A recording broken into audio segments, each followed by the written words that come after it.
जैन धर्म और हिंदू धर्म दोनों शाश्वत धर्म है, सनातन धर्म है।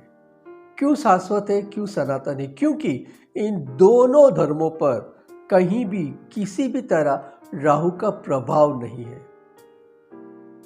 ज्योतिष शास्त्र में कहने को तो 9 ग्रह है, सूर्य से लेकर शनि तक के 7 ग्रह जो कि मुख्य ग्रह है, जो कि हमें अवकाश में देखने को मिलते हैं।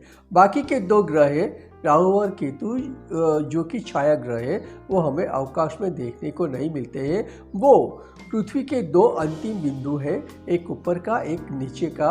ऊपर के बिंदु को राहु का नाम दिया गया है, नीचे के बिंदु को केतु का नाम दिया गया है। ये दोनों काल्पनिक ग्रह है, छाया ग्रह है। इनका वास्तविक असर पुराने समय में, जबकि सतयुग था तब बिल्कुल नहीं था, और इसीलिए पुराने ग्रंथों में उनका विवरण हमें बहुत कम देखने को मिलता है। भृगु संहिता ये ज्योतिष विद्या का ज्ञान भंडार माना जाता है।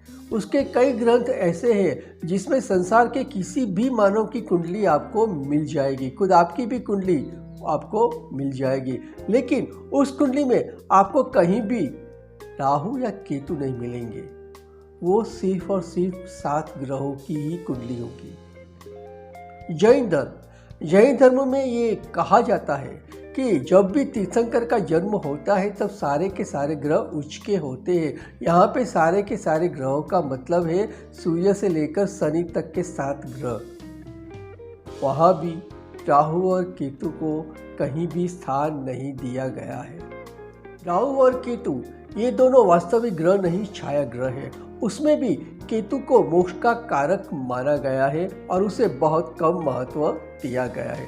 राहु का कुछ खास महत्व है, और वो भी शायद इसलिए कि कलयुग में राहु का अपना एक कारनामा अवश्य होता है।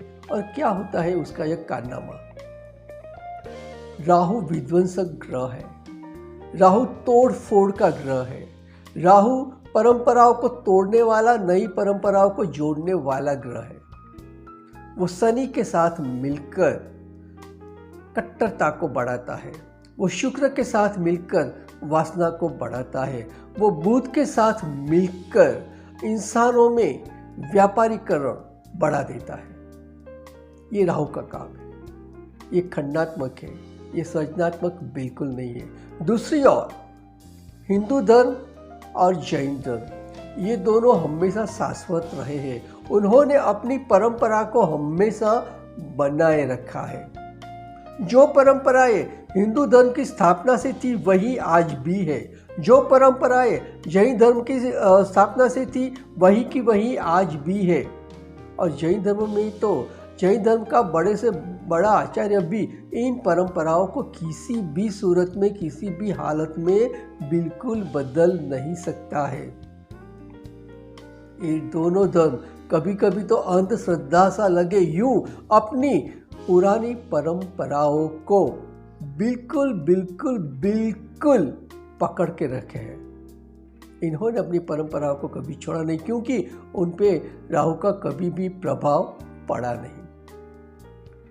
हिंदू धर्म और जैन धर्म दोनों शाश्वत भी हैं, सनातन भी है, और साथ ही सात्विक भी है। ये दोनों धर्म अपने धर्म में जितनी आस्था रखते हैं उतना ही दूसरे धर्मों का आदर भी करते हैं। वो कभी भी किसी भी धर्म को ओछी नज़र से नहीं देखते हैं। वो बेशक अपने धर्म को उत्तम मानते हैं, मनवाते हैं, अपने धर्म का प्रचार प्रसार भी करते हैं, लेकिन उसके लिए वो किसी भी धर्म को नीचा नहीं दिखाते हैं। कट्टरता इनमें आपको शायद ही देखने को मिलेगी। जिहाद या जुनून उनके स्वभाव में आपको कभी भी देखने को नहीं मिलेगा। आस्तिकता में वो मानते हैं। जो लोग नास्तिक होते हैं उनसे वो दूर भी रहते हैं, लेकिन कभी भी किसी को भी ये सिर्फ आस्तिक या नास्तिक के तौल से नहीं तोलते हैं। जो उनके धर्म का ना हो उसे वो विधर्मी बेशक कहते हैं, लेकिन कभी भी अधर्मी नहीं कहते हैं। ओछी नज़र से उसे देखते नहीं हैं और उसे काफिर तो बिल्कुल नहीं कहते हैं। ये उनकी सात्विकता है। हिंदू धर्म और जैन धर्म इन दोनों की एक खास और भी खूबी है। दोनों किसी भी स्थिति परिस्थिति में अपने आप को बहुत आसानी से ढाल देते हैं। वो जहाँ पे जाते हैं वहाँ की भूमि को अपनी भूमि बना लेते हैं और फिर भी अपने संस्कार को, अपनी संस्कृति को, अपनी परंपराओं को बिल्कुल तोड़ते नहीं हैं, बिल्कुल बदलते नहीं हैं, बिल्कुल मरोड़ते तक नहीं है। अपनी परंपरा को वो बनाए रखते हैं क्योंकि राहु का उन पे असर नहीं है। वो जिस भूमि में पाँव रखते हैं उस भूमि को अपनी भूमि बना लेते हैं। संयोगों के साथ वो बड़ी आसानी से समझौता कर लेते हैं और इसीलिए मुगलों के शासन में भी, अंग्रेजों के शासन में भी हिंदू धर्म सनातन बना रहा। जिन शासन जैसा था वैसा का वैसा पलता रहा, पनपता रहा। कभी कभी तो ये भी देखा गया कि इन धर्मों ने अपनी छाप दूसरे धर्मों के शासकों पर बहुत अच्छी तरह से छोड़ी भी है। कहा जाता है कि अकबर बादशाह पर एक जैन आचार्य का इतना प्रभाव था कि जैनों के पर्व पर्युषण के 8 दिन के लिए अकबर ने अपने राज्य में कत्लखाने बंद रखवाए थे। कत्लखाने बंद रखवाने का आदेश दिया था। ये है जैन धर्म की, हिंदू धर्म की परंपराओं की शक्ति। ये धर्म कहीं भी किसी भी हालत में अपने आप को बदलते नहीं है। हिंदुस्तान शाश्वत हिंदू धर्म की, शाश्वत जैन धर्म की भूमि। ये बात अलग है कि इस धरती पर कुछ देर धर्मी इस तरह से उतर आए हैं कि वो हिंदू को और हिंदुत्व को अलग करना चाहते हैं। वो हिंदुस्तान को हिंदू से और हिंदुत्व से अलग करना चाहते हैं।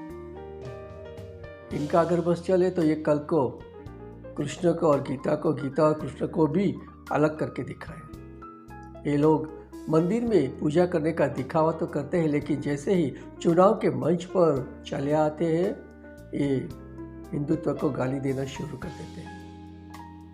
इनसे बचिएगा, इन्हें समझाइएगा कि ये सनातन धर्म की भूमि है।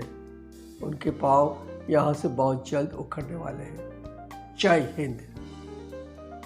उम्मीद है यह वीडियो आपको पसंद आया होगा। इसे लाइक कीजिए, शेयर कीजिए और अगर अब तक हमारे चैनल को सब्सक्राइब नहीं किया है तो आज अभी इसी वक्त बेल आइकॉन के साथ सब्सक्राइब कर दीजिए। Thank you for watching the video. Keep watching. मिलते हैं अगले वीडियो में। तब तक के लिए जय हिंद।